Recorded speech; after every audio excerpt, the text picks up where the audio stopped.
There we go. So I'd like to welcome Carol Bash to this week's studio visit. I'm very excited to see her presentation.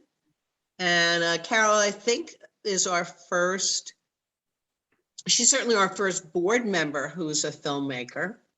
And I don't know many others in the organization. So I'm really very excited to see us getting more diverse and more launching into other arts. Okay. So, and she's also a photographer, if you've seen her work at the current show at WCC. So Carol, I have shared the screen for you, and you can take it from here. Okay. All right. Well, thank you everyone for coming and sharing my studio. I don't have a studio like a visual artist because I don't paint or have canvases all over the place. I basically have my iMac 27-inch screen computer, and that is my editing console. So, nothing really to show there. I invite you guys to look at my website to give you more insight into my biography. I'm not going to get all into that because it's take forever, and who wants to be looking at that, reading that. But my website is carolbash.com or paradoxfilms.tv.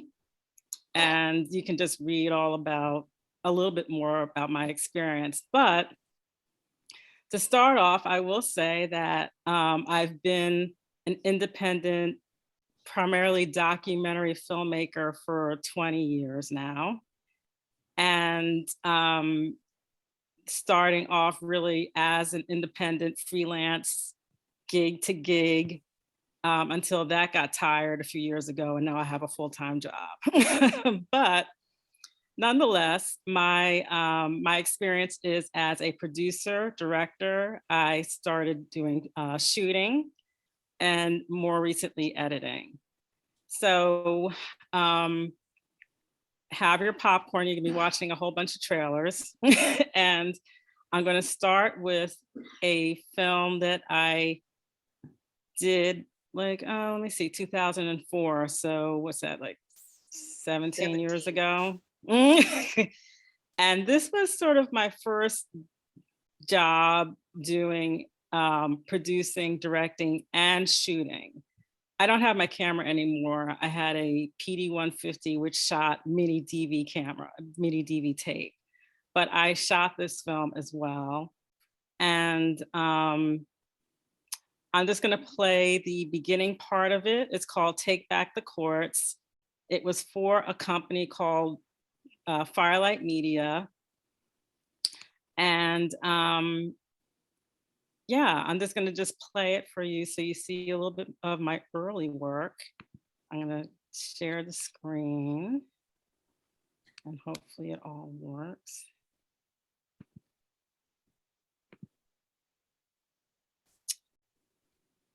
And let me just get it out.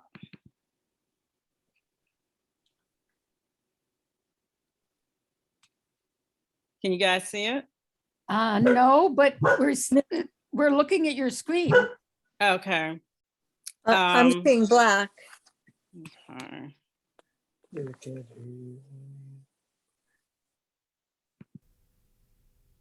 Can you see it now? There. Yes. Okay. All right. So I'm gonna play, and then basically, if you want to just ask questions afterwards, between each trailer that I show you, let's just work it that way. So here's the first one, Take Back the Courts. 2 minutes.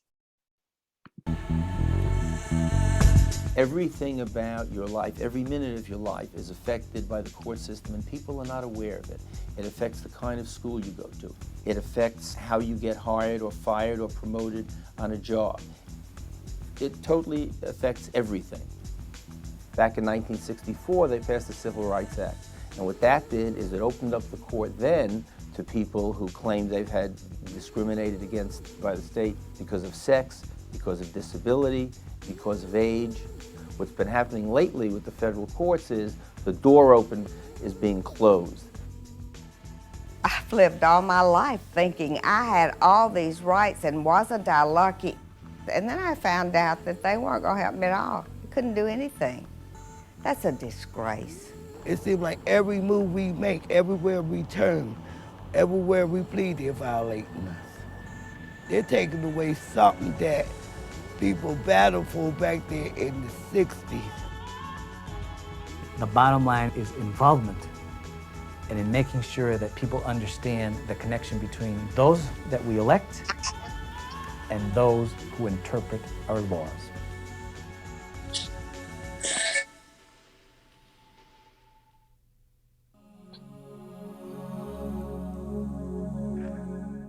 Over the last 2 decades, a series of Supreme Court decisions have eroded civil rights protections, leaving millions of Americans vulnerable to discrimination. The court's actions have narrowed the rules for bringing civil rights cases across the board, in employment, housing, the environment, and healthcare. In a case originating in New Jersey, the Supreme Court ruled that plaintiffs must now prove not only that racial discrimination exists, but that it is intentional, a standard that is nearly impossible to meet. In a case from Alabama, the courts exempted the states from civil rights law, preventing people from suing state governments even when those governments are guilty of discrimination. In a third set of cases, the courts have ruled that federal programs like Medicaid are actually not laws, but contracts. And as a result, people cannot enforce their rights to receive guaranteed services in federal court. One precedent-setting case arose in Michigan.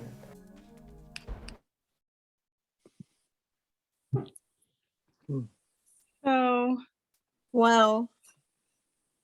still very relevant, right? And my focus has always been on social justice, African American history and culture. You'll see that. Documentaries that have a historical, cultural, and or contemporary with a social justice bent to them. And so that was my first early work. And does anybody have any questions or anything, or want to say any comments?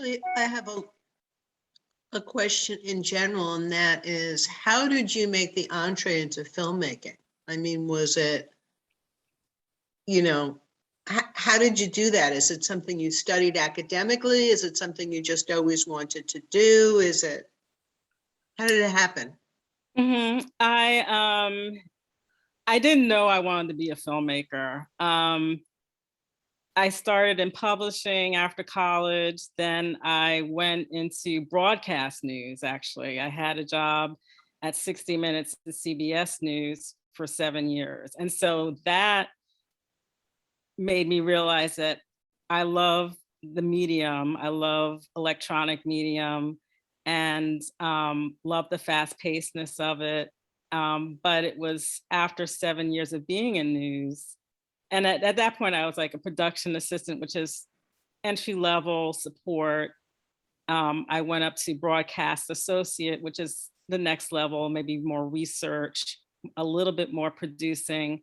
But after 7 years, I realized I wanted to tell stories that were not part of the news cycle. I wanted to be more creative, and I also wanted to learn how to actually make film, because you're not allowed to touch a camera or edit in a union shop like the news cycles, the news stations. So I wanted to be, at that point, a filmmaker.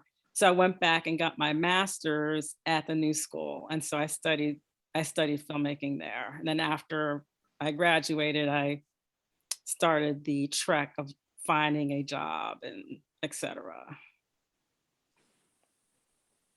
And did you find a job in filmmaking, or was it all freelance? or predominantly freelance? Well, all of my jobs in filmmaking have been freelance. But that is kind of like, that's the world of independent filmmaking. It's you more or less go from job to job, and some of them are long-term. They could be a year or two. Some of them are very short-term. It's really whatever, you can get that excites you and that can pay the bill. A lot of filmmakers also have part-time jobs as teachers and whatnot to supplement that. But yeah, it's always been gig to gig, which is exciting and fun until it's not.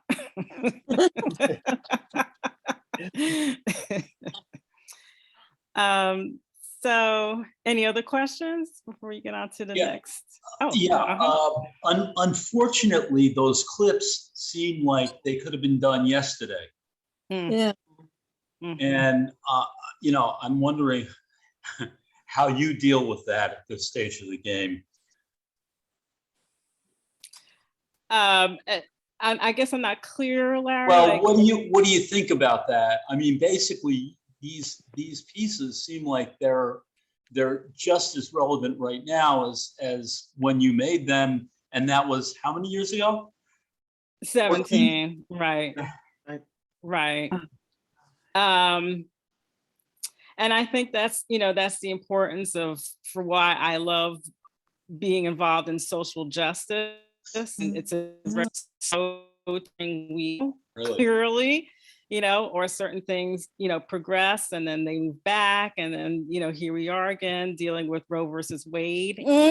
Really, So I just feel like it's timeless work in a way, because we always need to be reminding ourselves that these are battles that continue and need to be fought continuously.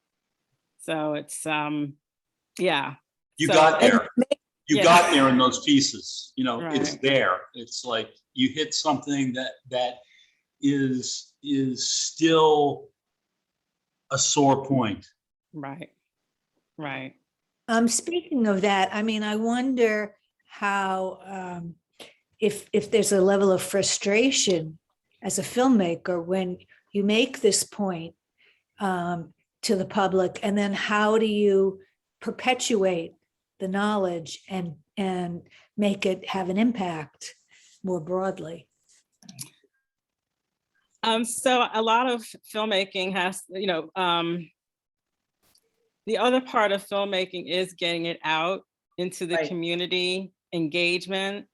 And that's the other part of it. Once you're done with the film, it's like, how are you going to keep it out there in the audience, bring new audiences to make them aware of what the issue is or what it is you're showing.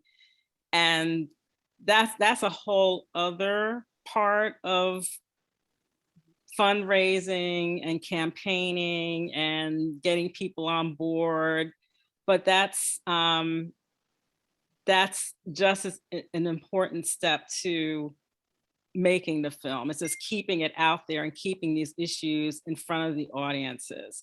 With this particular film, it is old and it's not really out there anymore, but there's so many other documentaries that touch on these subjects that have robust engagement campaigns. And so it's always just making sure your film stays relevant and out there. That was very powerful. And I really admire your strength, because you really have to have a lot of strength to keep going on this path. And it's a path a lot of us have to take, and it's important, and not everybody's so strong, but I guess we all have to try to be, right? And I admire that in you. Oh, thank you, Inez. I think any artist has to be, I think we all have to be strong, right? Everybody that's here is a strong creative soul, and to just be a creative person in this country, you've got to be strong. So thank you. I feel like I'm amongst peers. Well, yeah, I mean, I guess my question has to do with anything related to social justice initiatives, and that is, how do you reach, it's very easy to reach people who, preaching to the choir, basically, right? The audience that shares your views and your concerns is going to be are going to be the first to watch. But how do you get out there and target people who need to be moved, need to see things differently? And again, that's where engagement comes in. And when I say engagement, it's really after you create the film, you can get money for bringing someone on, a producer who specializes in getting films out into the different communities and the different types of audiences that need to, or basically aren't necessarily set up in mind for your film, but have, should see it for whatever reason. So again, it's engagement again. It all comes back to just getting it out there with the right people on your campaign. Can we see some more of your films? I want to Oh, see. yes. And the questions we can ask, we have to get to know you first, right? Right. I don't know anything except one film. Okay. And so we're going to keep That's it moving. impressive. Thank you. So the other part of my career that I've loved doing is being an archival researcher. And this is where my love of history comes in, particularly with African-American history and culture. A lot of, I love historical documentaries. And so as an archival researcher, you're finding, and I've been hired on several documentaries to be an archival researcher. You're finding those photographs, you're finding those footage clips that, that have to do with whatever period piece you're working on. So the clip that I'm about to show you is a clip called, is a film called Tell Them We Are Rising, the story of Black colleges and universities. And this film by Firelight Media, by Stanley Nelson, a well-known documentary filmmaker, looked at the history of HBCUs, but also of African-American history throughout 200 years. And so my task as an archival producer was to find all the images, the stills that would encompass that history. So I had a crew, of course, but when you look at the clip, particularly pay attention to the photographs and some of the footage, because that was my job on this particular film. And I'm going to share it with you right now.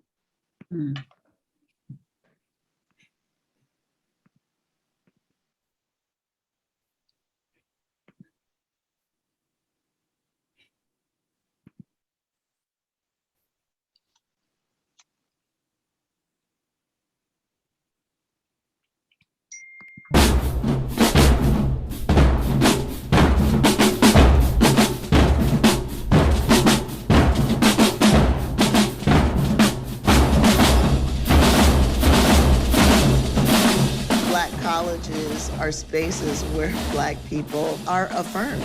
You could be yourself and develop yourself in this rich soil.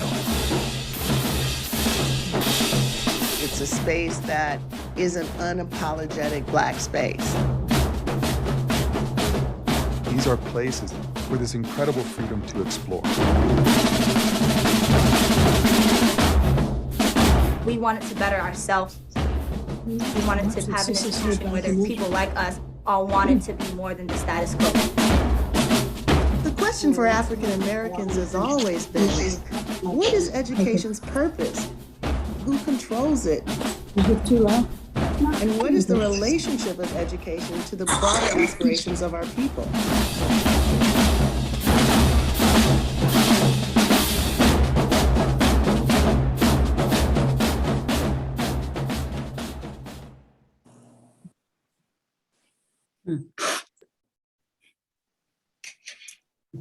What's How? So, oh. So yes.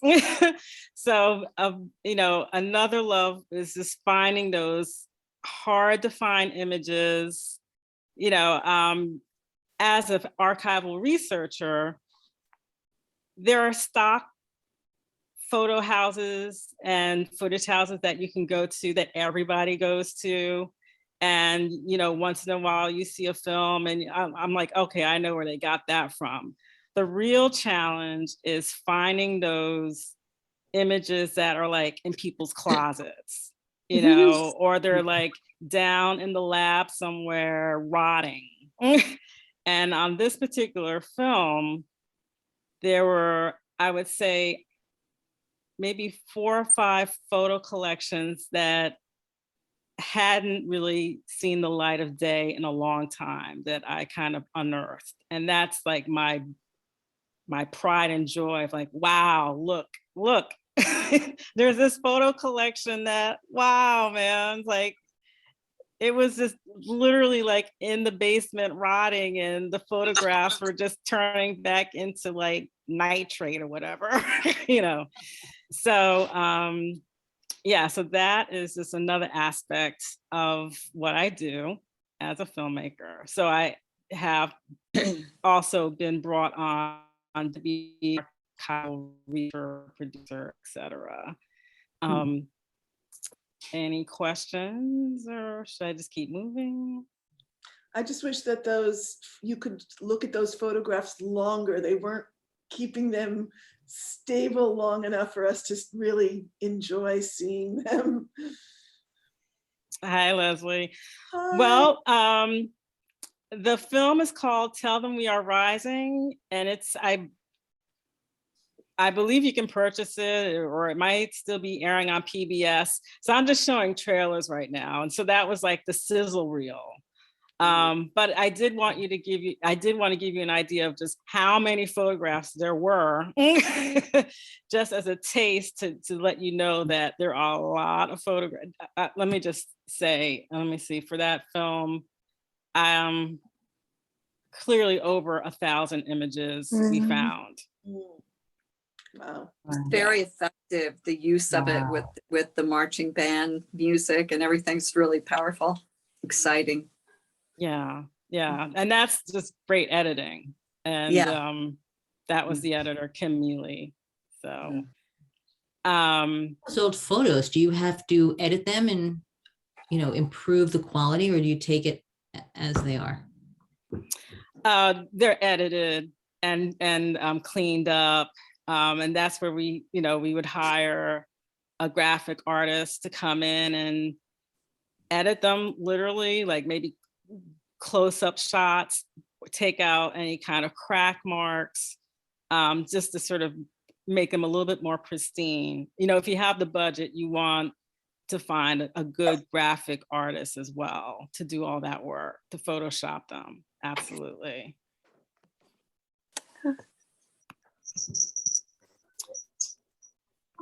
I'm over here. No one can hear me.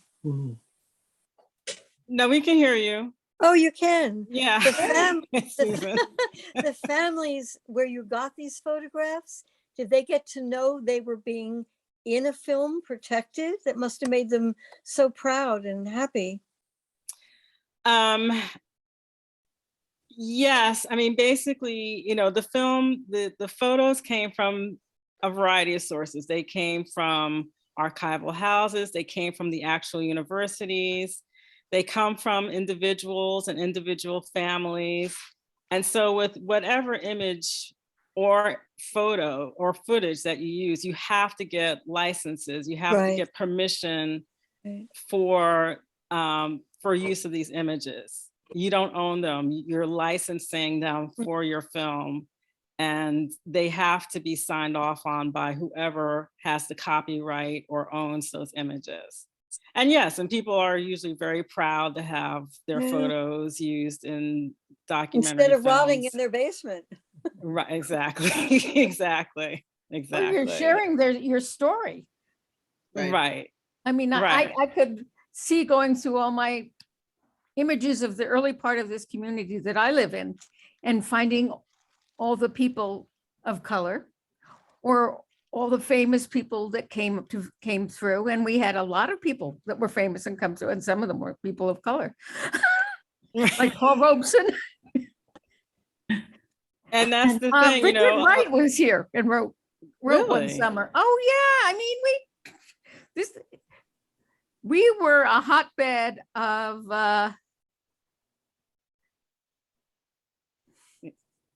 communism and anarchism fighting for social justice, sometimes together. Well, and I think like that's a lot of people don't realize that what they have really in their closet is really valuable. I mean, it's so important to just hold on, not only for your families, but just, yeah, it tells a history, it tells a story, right? It tells a time and place and what a community was like. So, the next film I'm going to show you is actually, I'll give you a little I'll give you a little history on that. It's my first documentary that I made that I call my professional debut. And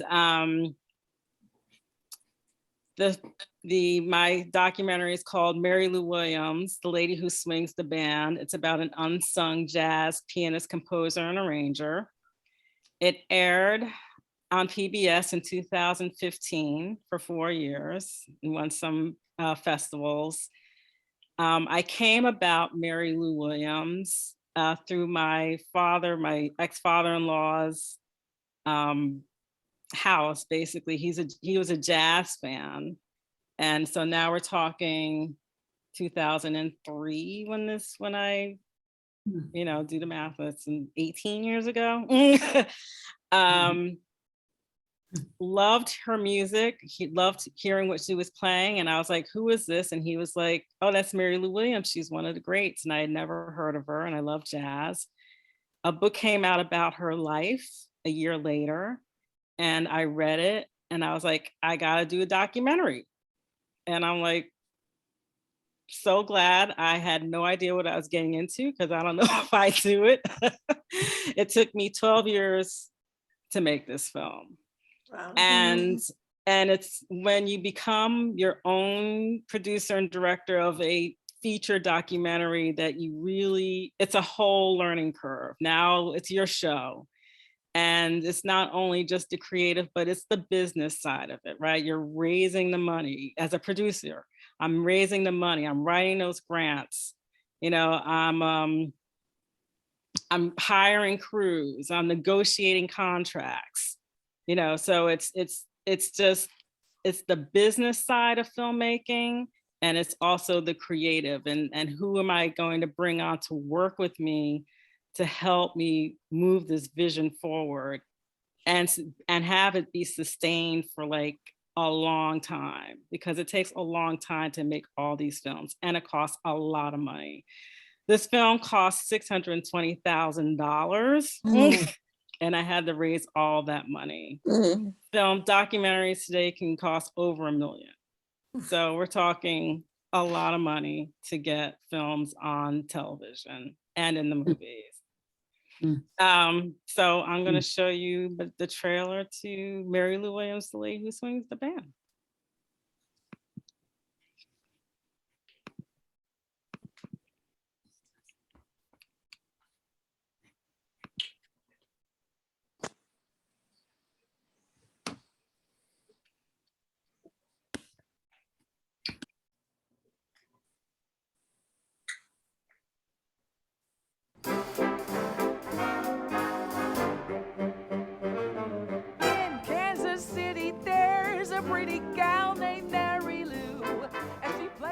Mary Lou Williams is one of the greatest composer, arranger, and musicians in jazz history. Duke Ellington's highest form of praise was to say that someone was beyond category. Mary Lou Williams is beyond category. The history of the music is in everything she writes. The blues is always there. It always swings. You can listen to her and only her and get what jazz is all about. She's the lady who swings her. She's the lady who swings the band.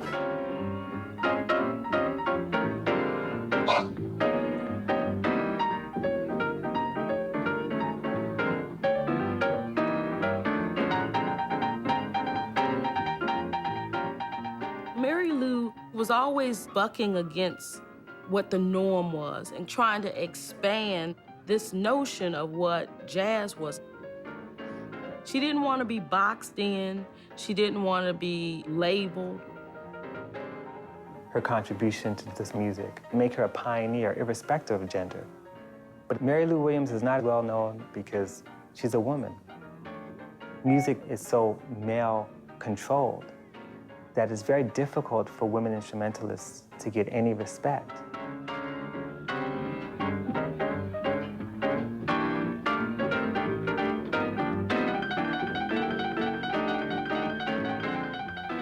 If you want to really see some piano playing, let me know if there's a condition that exists that needs help. Then I'll do something. I'm like a big bear then doing it. I'll just go through all kind of changes to do good.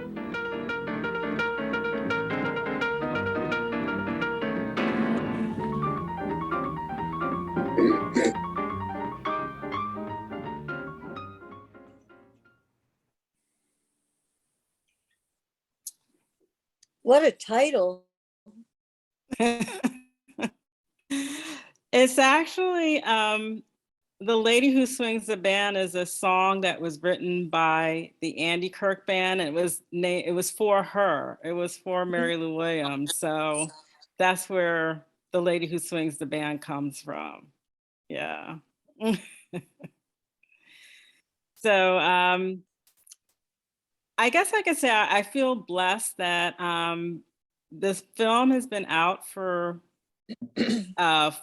6 years now, since 2015, and it's still being played.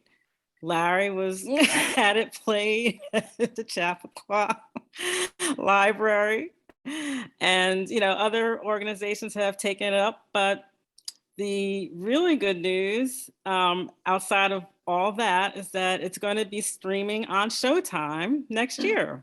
Wow. In 2022 in February. Thank you. So if anybody hasn't seen it yet, you have an opportunity to see it on Showtime if you subscribe to Showtime. If anyone hasn't seen it, see it. It's great. She is a great jazz gem, and Carol has done a really fabulous job bringing the spirit to film. Thank you, Larry. Thank you. Carol, can we get it on Netflix or someplace? I don't have Showtime. Where can we see it? Well, it's going to be streaming on Showtime. If you don't have Showtime, it's also, do you have Canopy? Canopy.com. Yeah, on Canopy, that's right. Canopy with a K, Kanopy. That's available through the library system, so it's free. Oh, okay. So it's there too. It's there too. It is there too. I'm going to look for it. It looks wonderful. What an incredible singer she is. Wow. Wow. And you did this movie. It's so incredible. Oh my God. Thank you. Thank you. Yeah, it's my pride and joy. But there's more to come. But yes, it was my first film, and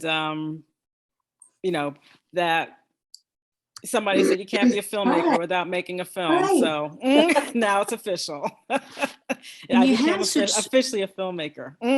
When there's such strong music, are you teaming the visuals with the music? Because the music is driving, a lot of the feel, right? So there's this other element, there's this music, and then you have the visuals. Right. And that's a great question. It's deciding which music pieces you're going to use. And then, yes, once that's decided, it is sort of marrying the narrative along with the music, and so that's all part of the balance. And that's where having a great editor comes in, who can really edit to music and just make that impactful along with the narrative. So it's working in tandem. And did you interview these people who talked about her, or are they clips that came from elsewhere that you put together? All the interviews we interviewed, in person. So that's all part of the production, like who's going to be helping you tell the story of this woman's life, who are you interviewing, what questions you're asking them, what are the answers you kind of want to hear from them, because you kind of know why you're interviewing these people and what you need them to say. It's a fallacy to think that documentary filmmaking is you're going out there and you're just filming whatever. There is a script. You are telling a story. And so you do have to sort of know before you go into an interview what you need that interview person to say. You want them to say it in their own words, but you're sort of the captain of the interview process. You're kind of steering them in a way that makes them kind of I'm sorry? Yes. Oh, so that you get them to say what it is you want them to say to tell the story, to further the narrative. Do you provide questions ahead of time so they know what they're preparing for? No, you want it to be sort of spontaneous. Impromptu. Right. You want it to be, spontaneous, and you're having a conversation and you just don't know. I mean, that's all part of the documentary where you just don't know where it's going to go, but you do have some kind of premise going in. Yeah. Cool. All right. Any other questions? All right. So we're moving up to present time. And how am I doing with time, Robin? Am I? We don't worry about time here. Okay. What's that? As long as people remain interested. Okay, I hope that's the case. Well, we're moving up to present time now. I'm moving forward here. And the last thing that I didn't really ever learn to do, well, let me backtrack. I edited when I went to film school. This was the time of film, so we shot on film, actual film. We edited on actual film because everything is digital now. And I loved editing on film. I love the process of editing, but I got onto a producing, directing track, archival research track, and I kind of lost the editing track. And I'd say 2 years ago, I got my iMac, and I, with Adobe Premiere, learned to edit. And so when was the Peekskill? I think it was 2 years ago when the Peekskill Arts Grants asked for their displays of affection. Are you all familiar? The people, right? With Ocean's photographs. Right, exactly. So some of you have probably seen this film, but I basically took outtakes that I didn't use in the Mary Lou Williams documentary and created Morning at Hemlock Hill Farm, which is a minute of Hemlock Hill Farm because we shot there. And it was just, hey, they needed something for a minute. I got these outtakes. it's all beautiful and sunrisey and it's natural and it's lovely. And I'm like, let me just throw something together for a minute. And so I'm going to show you, if you haven't seen it, Morning at Hemlock Hill Farm, which I edited, what, 2 years ago. It's so strange now with COVID. It's like I keep losing track of time. But in any case, this is the most recent work. Thanks for letting her out. Whether she needed or not. Is she still on? No.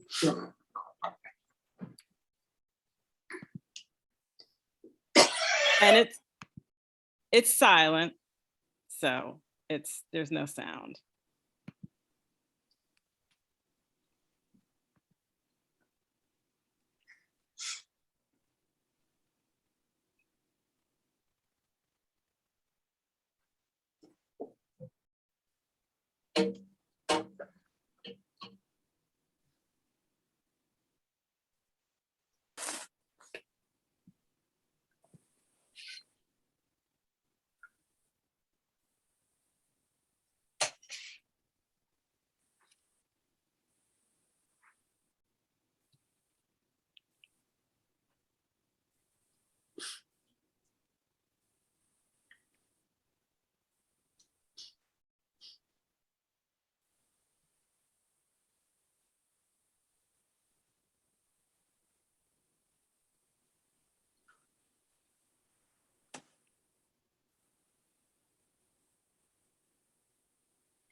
So that's Morning at Hemlock Hill Farm.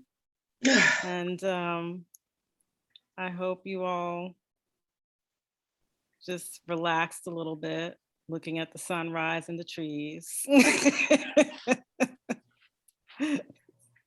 Are Got a all little our little mellow. photos are blocking the bottom eighth of it? What was blocking it? The photos here of all of us? Oh, you can move that around. Oh, yeah. Because I have it Why over can't to one you side. all? Right, if you just put it in the speaker view. Yeah. I don't know. Yeah. Push the blue button. But in any case, sorry about that. But in any case, so that was I just love editing. I mean, I really love the process of having the visuals and just how you're manipulating them. And so this is my journey right now, sort of getting more involved in shorts and editing. It's something I can do at home. I'm kind of tired of just, production work is hard. And so this is the new me at the moment, more focusing on things that I can edit. Any questions at all about the editing process? Yeah, if it's a minute film, how long did it take you to create? Days, hours, weeks? It took me like hours. Gotcha. Yeah. But that's not to say that, I don't want to belittle it. I mean, it's not like it could have taken weeks, to get that 1 minute right. But I just kind of just had an idea of, some things come very fast, and some things you just have to sort of go over and work and work and work. Is there a reason there didn't have any music behind it, or any others? If that was your choice, but I just wondered, is that something that you would have added, or you just wanted it silent as? I wanted it silent. It's shot silently. It was Super 8mm film, so there is no sound. And I honestly, I never really thought to add sound to it. I just thought that I just liked how the visuals looked. And in a way, I could kind of hear the sound anyway. I was thinking that, you know, if you added the trees and the wind, it might just be a little bit too much for me anyway. I just wanted to keep it simple and quiet, and yeah, so it was a choice. It was a choice.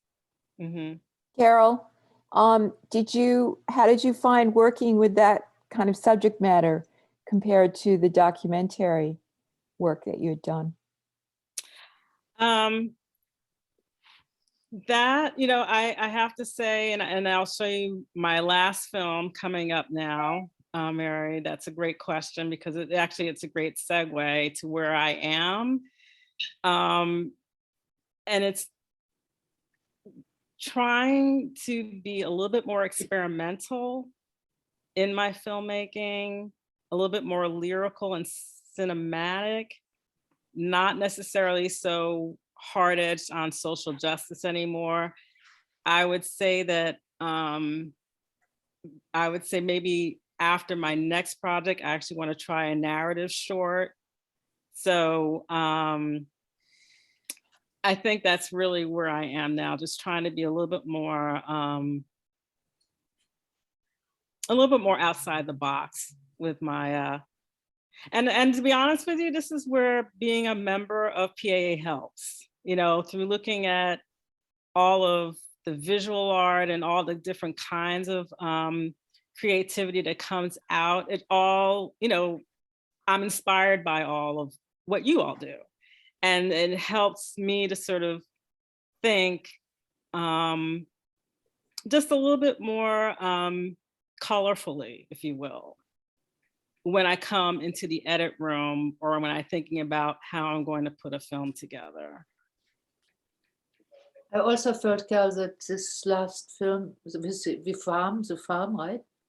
I really liked it a lot because I felt it was, even though all the other movies, you made them, it's you too, but this felt it was about you, not about someone else. That's how it felt to me, you know, because everything you talked about this, it was a documentary about another person, even though you made it and it's incredible, wonderful, but this, I mean, or is that wrong expressed? So that's what I felt with the last movie. What you felt about yourself and about nature and stuff. Thank you. Thank you. So that's really, I never thought about that, but I think you're right. Yeah, that's really, yeah, okay. I'll thank you for that. Yeah, good observation. Very good observation. Yeah, because it was very, very different. And I think it was just so insidely felt, you know, so different. I don't know. No, you're right. You're right. And I think that's why I like the editing, and I'm going to show you my last film in a second. Because when you actually have your hand on it and you're actually manipulating the images yourself, that is everything is personal, right? It's like you're actually, I can't draw, but editing is, to me, is like the drawing of film. You're actually working it. And so, yeah, it's coming from the heart, if you will.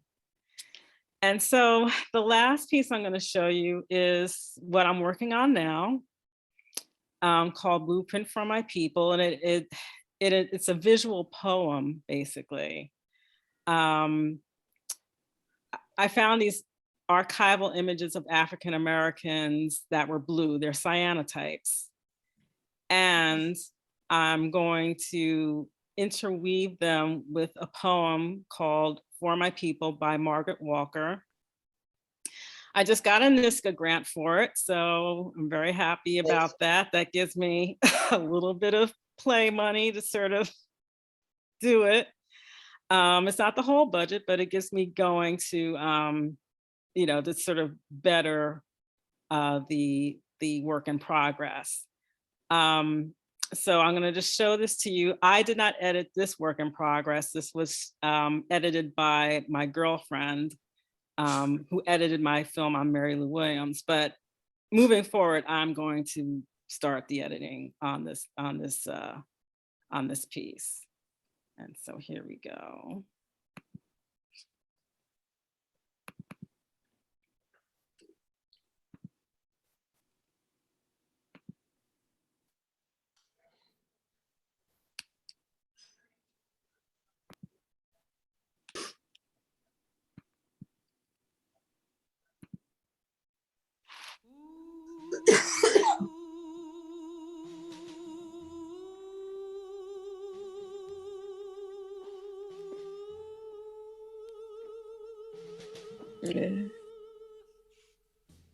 For my people everywhere, singing their slave songs repeatedly, their dirges and their ditties and their blues and jubilees, praying their prayers nightly to an unknown God, and bending their knees humbly to an unseen power. For my people lending their strength to the years, to the now years, and the gone years, and the maybe years, washing, ironing, cooking, scrubbing, sewing, mending, hoeing, digging, planting, pruning, patching, dragging along. Never gaining, never knowing, never reaping, and never understanding.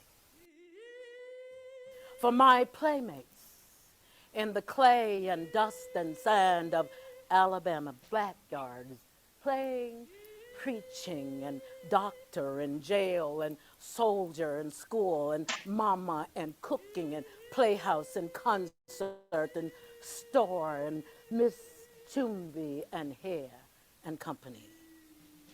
For the cramped, bewildered years, we went to school to learn, to know the reasons why, and the answers to, and the people who, and the places where, and the days when. In memory of the bitter hours, when we discovered we were black and poor and small and different, and nobody cared. And nobody understood.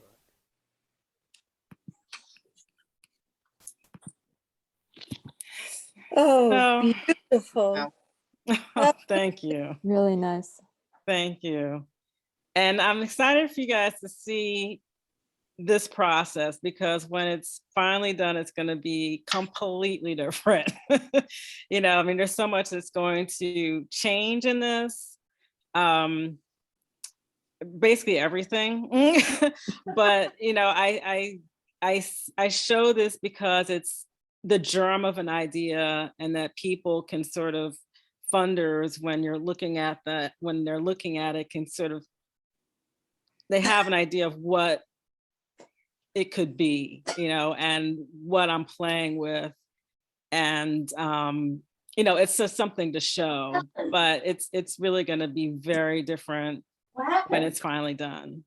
I have to say, Carol, I am so touched by your willingness to share your process. And it's very helpful as an artist to be able to identify with that as something we all go through in our efforts to try to make something meaningful. So thank you so much. Thank you. Carol, Thank you. I mean, I think this is really something new. Oh, sorry. No, go ahead. Go ahead. I think this is something really new. It's a painting. It's music. You're broaching on new territory. Susan. Thank you, Susan. And yeah, I think that's why I'm excited to sort of delve into it, you know, because it takes all of my love of photography and poetry and music, and just trying to sort of I was down with the cold. That's why I wasn't. and just trying to do something just creative and I'm gonna have fun working on it. For me, it was like almost, to me, it was almost a finished piece, no matter what you say. I think it was so gripping. It went to all my bones, your poem, and the feeling of it. It was just so incredible that whatever you've continued with, I don't know how much better you can get. I think it's very moving. I mean, not in a sad way, but in a incredible moving way. I mean, it's great. I mean, it's great. I'm really totally taken. I just want to tell you, Oh, thank really, you. yes. Do you know Poet Gold by any chance? No, no. She's the poet laureate of, what is that place? Poughkeepsie. Poughkeepsie, yes. Oh. Or is it Dutchess County? I don't. Dutchess County. Oh, She's, I think you would love her poetry. I really Thank you for that. Thank you. Honestly, she does the same to me like what you just did to me. It just goes, it's great. It does my night. It does. Thank you. So whatever process it is, I feel it's already finished. So Well, I appreciate that, but no, it's got a long way to go. But I'm excited. Can't wait to see it when it's think- finished. Beautiful. Do you know the filmmaker Maya Deren? Yeah, I love Maya Deren. There was Yes. something that reminded me of that. Maybe it was the black and white and the transparencies. Yeah. Very nice. The film already is very poetic. So it's lovely that you're adding the poetry to it. Yeah, she was one of the ones that we studied in film school, and just, what was it, Meshes in the Afternoon? Yeah. Yeah, I mean, that's something that, I aspire to, that kind of dreamy, avant-garde, outside the box narrative. Yeah. Mm-hmm. Yeah. The poetry brings the individual people in the photographs to life. I think that's why she thought it could be done, because what you're getting at in a process is so enriching. It all expands. And that's what you want in film, right? You want everything to sort of be balanced and sort of play off all these elements, whether it's the music, the pictures, the acting, if you're doing narrative or whatever. All these elements have to work with one another and move a story forward, and in a moving way, so thank you. I'm glad I'm sort of on that process, and that you all feel that way about it at this point. So that was all that I was going. It's 8 o'clock. I don't want to, it's already been an hour. I don't want to, I don't want to like hold people up if they've got plans.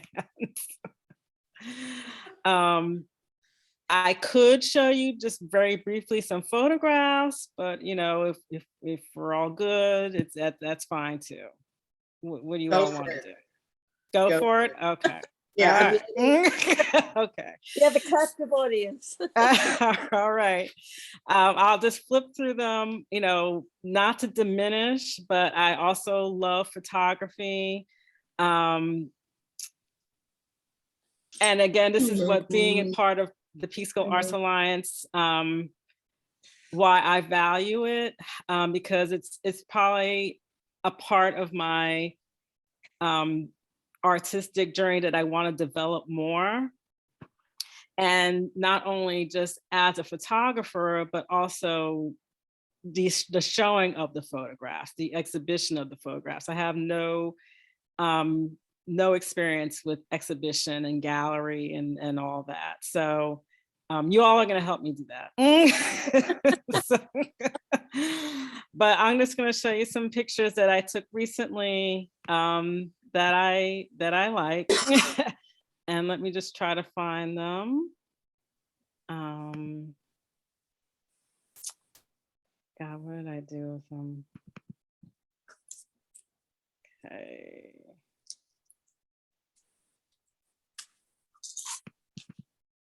Okay, but you all let me know if you're seeing anything. Oh, you know We're what? seeing your desktop.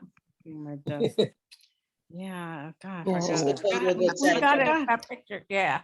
Okay. you got it. Are you seeing just the photo? No, we're seeing two versions of it. Double. Oh, you know what? This is what I have to do. Okay. I don't want to. Okay, let me just go back to. We are seeing top your, screen. okay, your beautiful screensaver. Right. Right. That's my cute cat. Let me just. This is what I got to do. I think I just got to plop them all onto the screen share. Any other questions while I'm trying to get to this thing here? I just want to say, I love the screen behind you. Yes. So dramatic. Oh, thank you. That is, living in the lofts. I live in the artist lofts in Peekskill, and I'm on top of the lofts. And sorry, I'm just babbling because I'm just trying to get this thing going here. Everybody here has cool screens like that. Yeah, I've been Staircase. noticing that you have them too. Yeah. Part of the stairs. Well, I'm just gonna have to, man, I did practice this, but I'm not going to, so you're gonna have Carol, to just see I have it. a question. Yes. Who are your favorite filmmakers? Who influenced you most?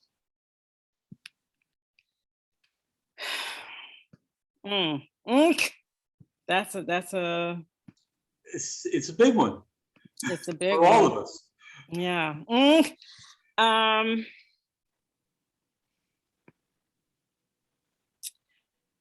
It's not really a particular filmmaker, it's certain films.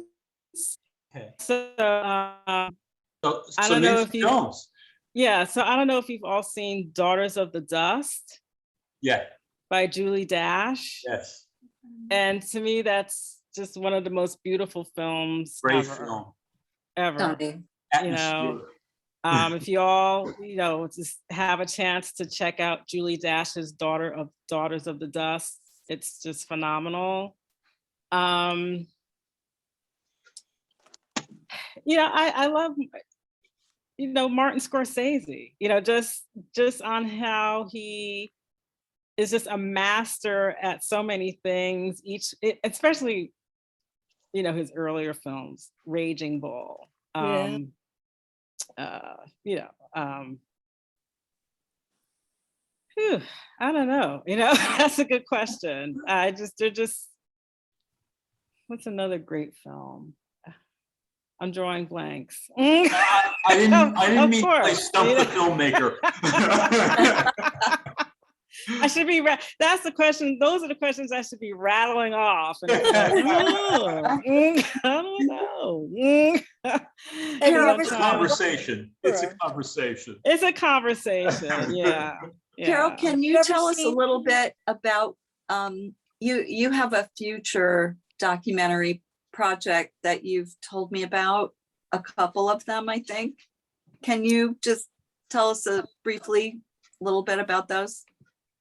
Well, I showed you Blueprint for My People, the last clip you saw.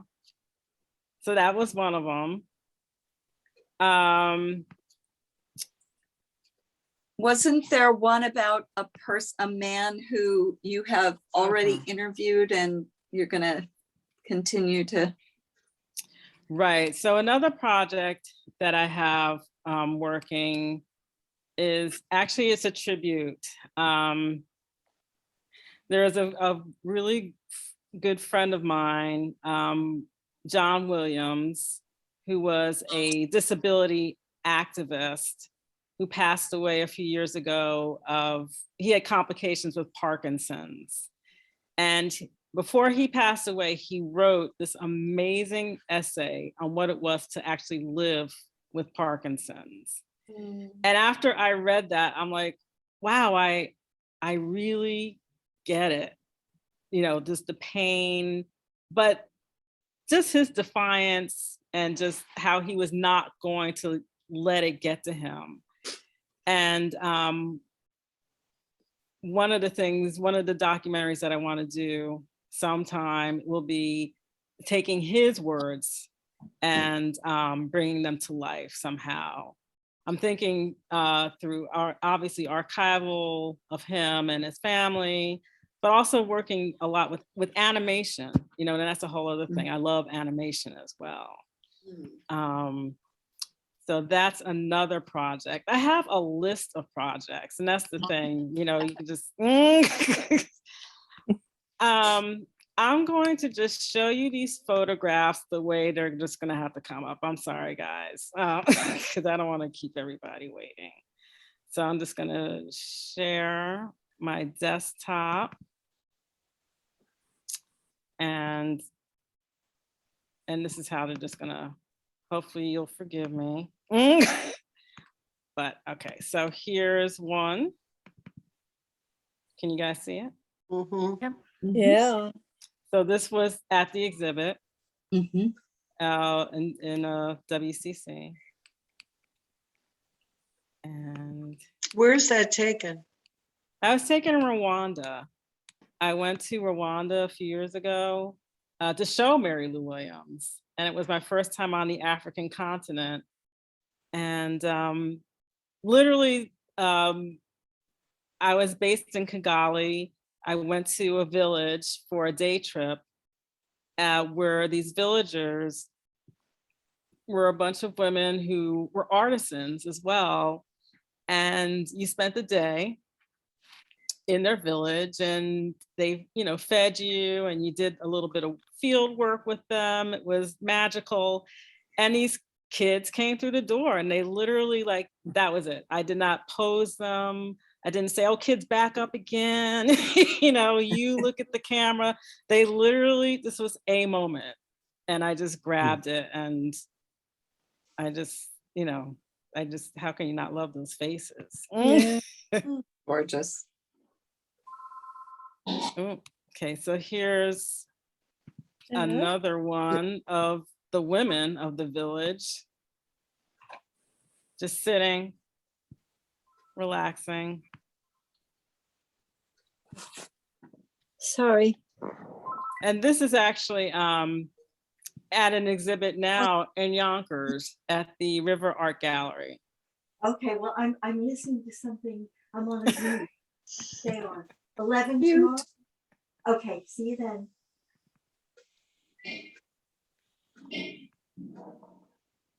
And it's again, just one of the villagers just looked at the camera. I clicked it. What a face. And this also is now at exhibit at the River Art Gallery. Wow. Gorgeous. Yeah. They're just 10 photos, so real quick. This is obviously the Vietnam War Memorial. But I just beautiful. Yeah, I just, what a moving, incredible memorial. I just tried to just capture just all those names just on that wall. Ooh. Here's one. Pretty. And not photoshopped. The clouds were actually like this, and I'm just like, wow, this is a gateway. And we all know where this is. This is like right out there on the riverfront. Yeah.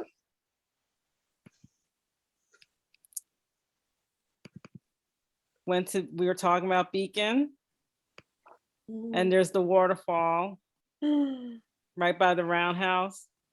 So I just did a little close up of that. Nice. Yeah, I love photography too. I'm excited to really get back into it. Somebody this is the woods around the Croton Reservoir where I grew up. I grew up in this area. My parents had a house nearby, and so just desaturated this one, obviously, but I try not to do too many effects. And we're getting down to the end here. This is again riverfront. and just, I don't know, the clouds were there. It was just a moment to capture. And my last two photographs are of my last of my loves. So this is of my my mastiff Buddha, who passed away in 2011. No. Yeah, it's my big boy. Beautiful. And here's my girl, still with me, 19 years old, Hannah. So I'm gonna end it on that. This is a few years ago on film. Beautiful. I love the filmmaker's eye to a still photograph. I'm sorry? I said, I love the filmmaker's eye to a still photograph. Oh, thank you. Thank you. So that's it. That's my presentation. I really, really feel honored to have presented to you guys. Thank you for being here and just being engaged, and I really enjoyed it. Well, Carol, I think we all feel honored to have seen it. So yeah, it's really been wonderful. It's been really, really wonderful. Thank you. And again, like the conversation continues, right? I'm gonna be around. We're not. Nobody's going anywhere. This is just the beginning of a conversation. Yeah, yeah. But I am thinking, Carol, isn't there a way we could do a showing of Mary Lou Williams somewhere here in Peekskill? Absolutely. I'm always into that. I'll be honest with you. Stephanie Graham approached me at the Presbyterian to do a screening. So I should reach back out to her, because she did extend that invitation, and then COVID happened and it just didn't happen. Because I think we'd all love to see it. There's something about seeing something on a larger screen than just on your TV or your laptop. I agree. So I'll reach out to her and see if she still is interested, and I'll let you know. That'd be great. Yeah. If not, yeah, Mara and I could possibly get you to show it in the black box at the museum. That's what I was thinking. At HB Mocha, yeah. Yeah. Because Mara's basically running the black box. Yeah. Right. That'd be great. It would be great. I thought exactly. I was going to talk to you. All right, well, move forward on that, Joanne. I mean, Well, I'm seeing her tomorrow. I don't know if I'll have time to talk to her about that, because we've got other things we're talking about. Right. But absolutely, I'd be thrilled and I think honored we'd love for to that be able happen. to do that. Yeah. Yeah, I think so too. And I think that as a community, we should all pull together. And I know that when we say it right, Livia agrees with us, so. Great, thank you. Thank you. Okay. Absolutely. Well, All thank you right. Well, thank you. Carol. Thank Thank you. you. Thank you. Thank Very you so exciting. much. Yeah. Good night, All right, well, everyone have a good night. Thank you. Right, and I have recorded this and I will share it with everyone. So those silly people who weren't here tonight will just have to watch the recording. Thank you. Thank you for the opportunity, Robin. Oh, you're very welcome. Thank you for doing it. Thanks for sharing. Okay. Take care. Good night. All right, see you all soon. Thanks. Good night.